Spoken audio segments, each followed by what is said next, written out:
Welcome in, everybody. It's time to place your bets. It's me, Joey P, Joe P's and Pia, and with me to break down the Monday night football game is, of course, my good pal and yours, Scott Bogman.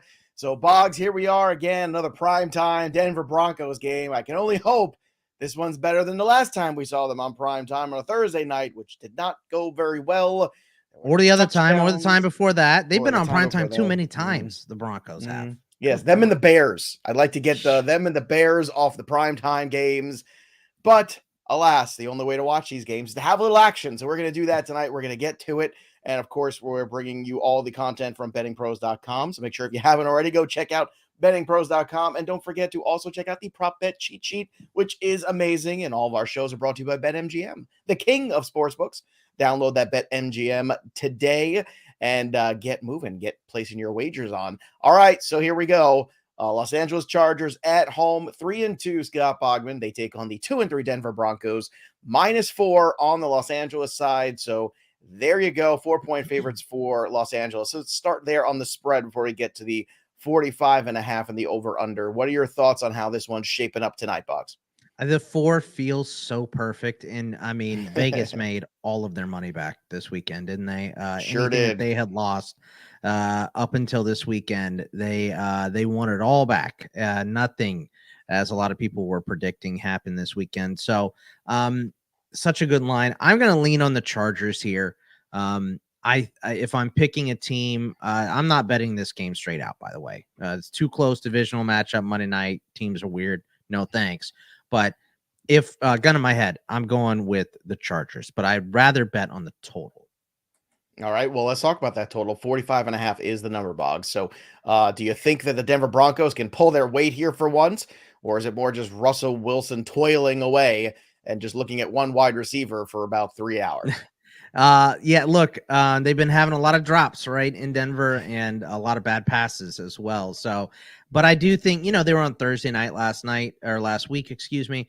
So I think that giving them a week and a half of practice, knowing the frustrations that Russ has had, Russ is usually a determined human being. Maybe corny, might be a weird dude, but he is determined.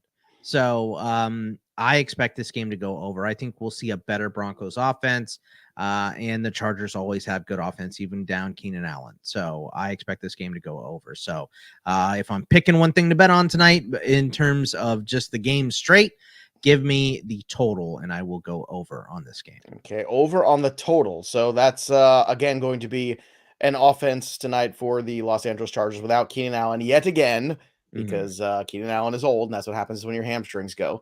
We're also going to be looking at could it potentially be another game where Austin Ekeler just goes off. He's been absolutely spectacular over this run. It's been a brilliant spot here. I'm sure we're going to get into more Ekeler a little bit later on. Let's talk about the Keenan Allen injury, though, for a second, if we can, because, we keep waiting for Josh Palmer to kind of, pop off, and we've had a little bit here and there from him, and a little bit there from Everett.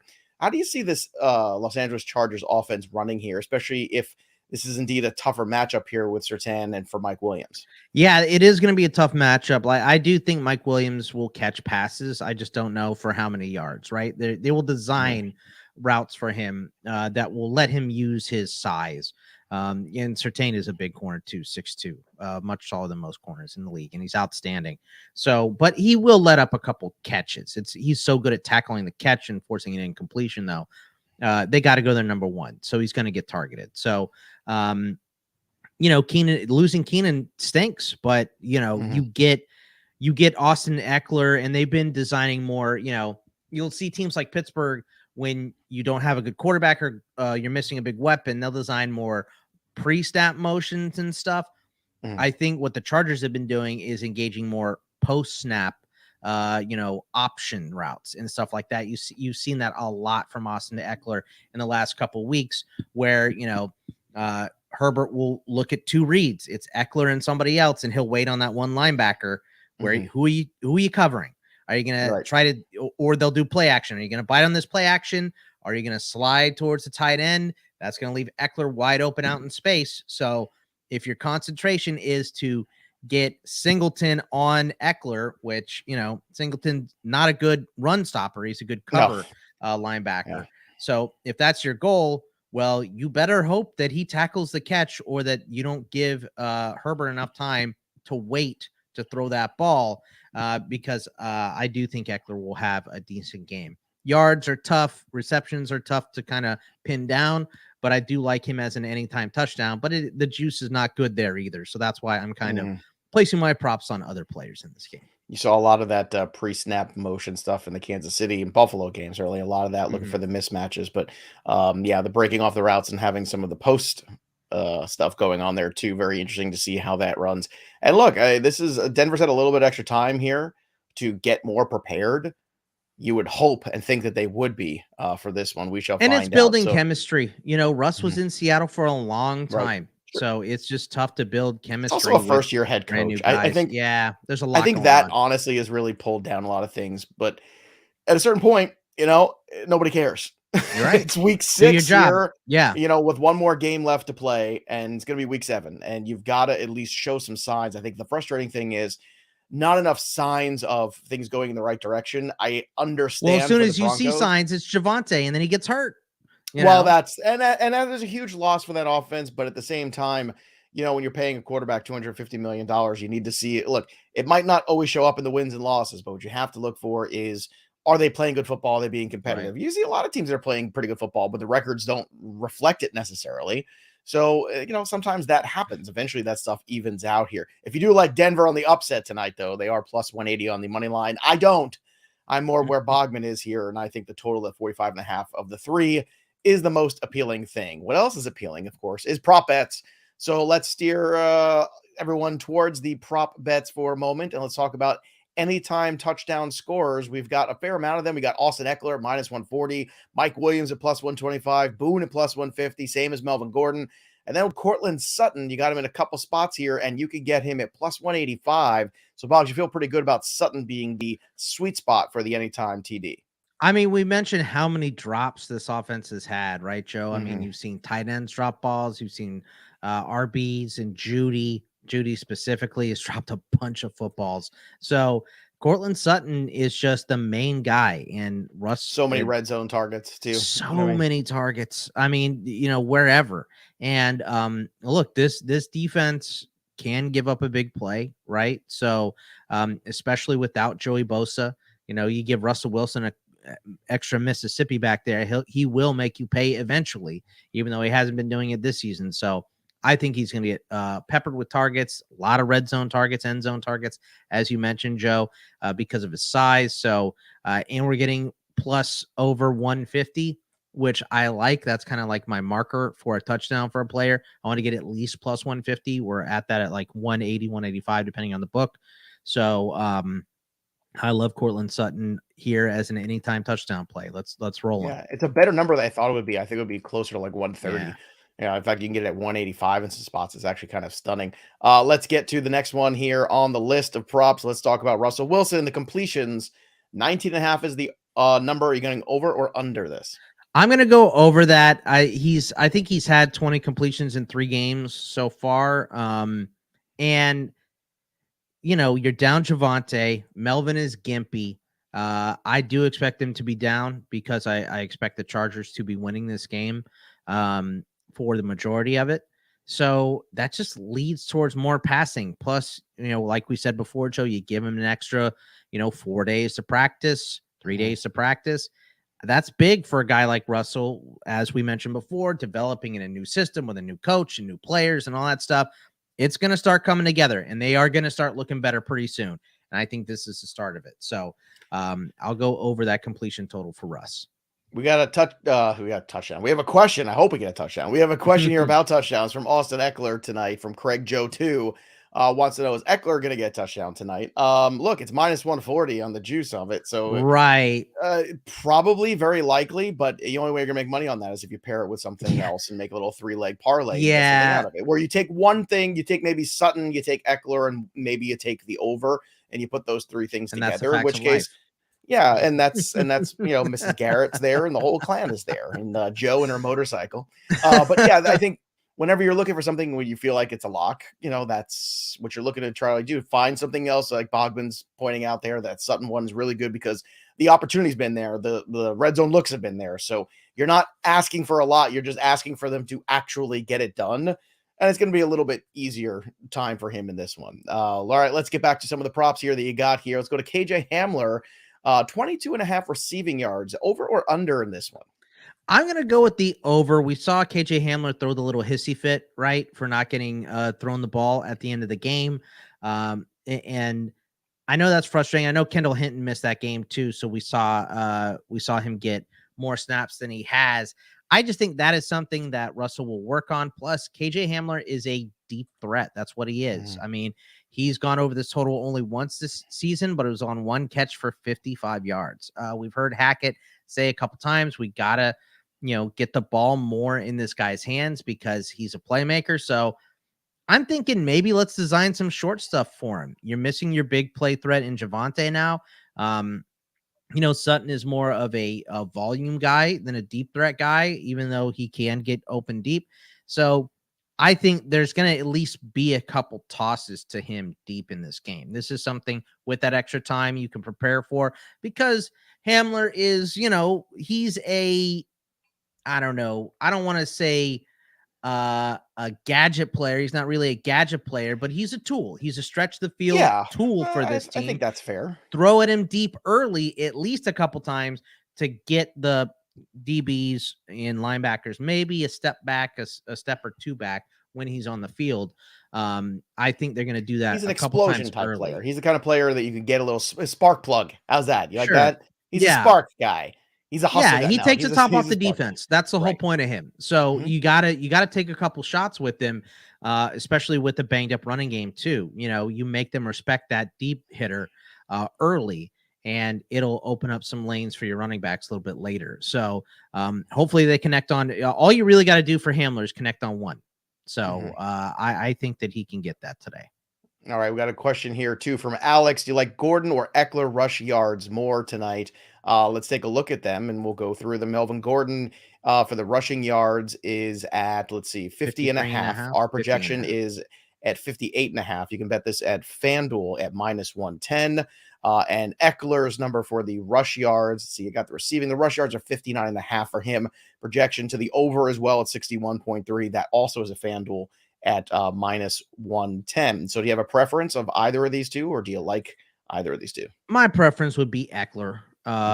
Just because Gordon is a little gimpy coming in here. Hopefully he's 100% going in, but he's iffy. He's got the questionable tag going in here. So I know I'm rostering him in one league, Joe, and I picked up Mike Boone just in case, because it's a Monday game, right? So just in case we have a contingency plan there. But Ekeler would be the one that I like more. Once again, with Keenan out, they got to lean on him more.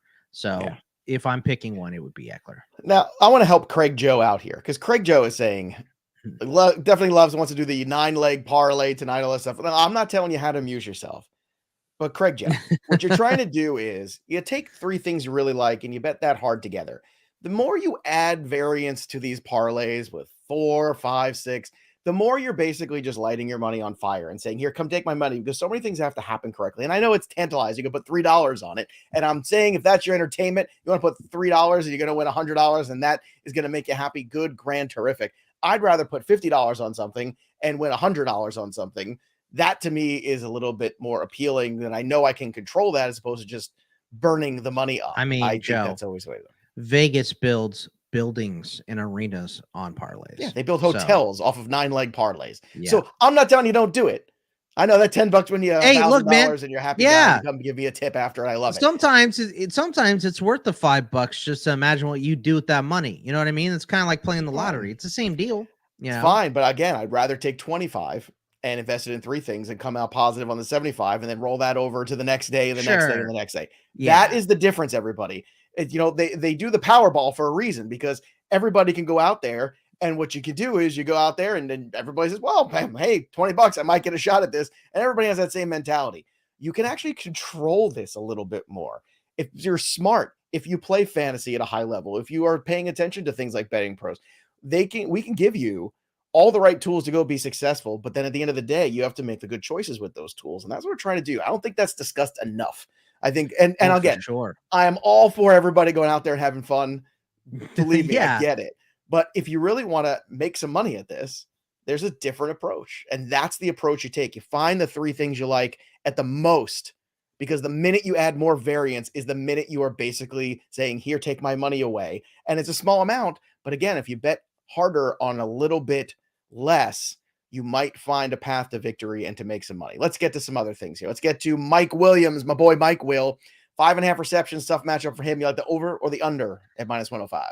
Look, I like the over here, and I know it's a tough matchup against Patrick Surtain, but there's a couple things here. Number one, don't move Mike Williams around. Try to get him off Surtain as much as they possibly can, right? And number two, doesn't really matter. He's going to get targeted. He's going to get peppered with targets. With Keenan down, with them switching between Palmer and DeAndre Carter, that's why I don't have one of their bets here, because they've flip-flopped in terms of snap percentages recently. So I think it's Palmer, but every time I think it's Palmer, here comes DeAndre Carter, right? So I don't want to mess with that. I don't blame you. We talked about how there's good there's good coverage linebackers here as well, which is why I didn't want Gerald Everett or his total either. So for me, it's Mike Williams. He's going to get peppered with targets. The last 2 games, I think it's 11 and 10, and he caught 7 and 6 balls. So I'm going to go easily with Mike Williams to get over this 5.5, because I think he gets at least 10 targets. So, even against a good corner, they'll let up some catches, maybe not so many yards, but they'll let up some catches. It's just, you heard the Kelseys talking about this on their podcast, right? The hardest position in football is defensive back. So even good ones give up receptions. Well, especially nowadays, because the wide receivers are so just uber athletic. We're seeing and the size issues. And speed. Joe, on draft stuff, I talked about this so much, and it starts at the high school level. We have crap offensive linemen now, because if you're big and fast, you play on the defensive line. You play, if you're tall and fast, you play wide receiver. If you're tall, fast, and can throw, you play quarterback. If you're fast, and can't throw, then and can't catch, you play defensive back or defensive line. And so offensive line, we're getting down to like the 8th, 9th best guys that you have. Mm-hmm. So we're seeing just we're throwing the ball more with worse offensive linemen and better defensive linemen. So it's more explosive plays from the defenses that we've seen this season, and a lot of QBs getting hit, a lot of concussions this year too. That's for sure. Yeah. All right, let's continue on here. Bogman and I host the IDP show on the Fantasy Pros side of things, because we like to talk defense. So give me a defensive prop that you like tonight, you think might be a good one. How about Bradley Chubb getting a sack? We've got, Slater's down, so we're on Sawyer and Pipkins, I believe, are the 2 tackles in this game.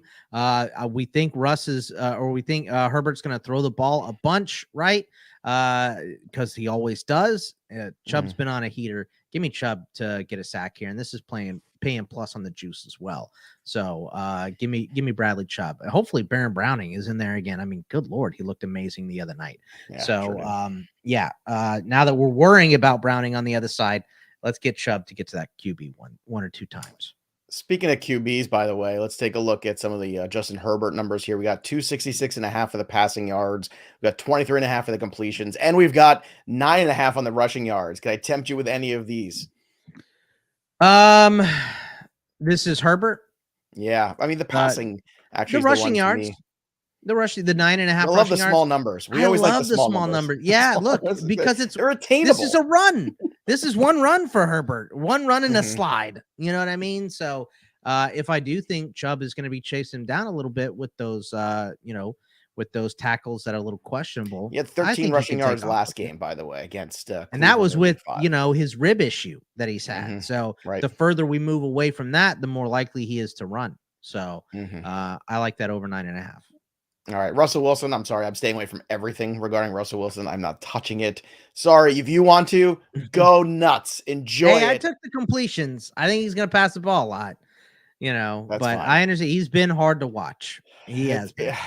Yeah, that's an understatement for sure. And look, I hope they turn it around. I really do. Like this is, and it's not even because I'm heavily invested in the Broncos. Like I can't imagine the disdain that I would have for the Broncos if I was somebody that bet them hard in the preseason to go and win and, win that division or make the playoffs. I have none of that.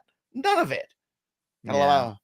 other things that are going well, but still, like that one, it is a tough slog here for them. And I think the coaching so far has been a huge difference. Now we'll see with some extra time what we get out of the Denver Broncos tonight. Hopefully it's better. Hopefully it's a better primetime game. Lord knows we need more of them, and we appreciate all of you hanging out with us today. If you need more betting content, of course, make sure you go over to bettingpros.com, and don't forget to subscribe to our YouTube channel here, Betting Pros. On the YouTube side, click that little bell till it goes ding for notifications, and make sure you check out that prop bet cheat sheet too for all of the games. They're all in there. All glorious times. There's baseball stuff to bet on too with the playoffs going on. That's a good time. It's all kinds of things. NBA rolling back up again. NHL.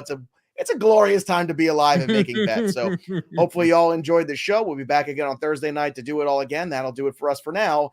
For Scott Bogman, I'm Joey P. We'll see you next time, kids.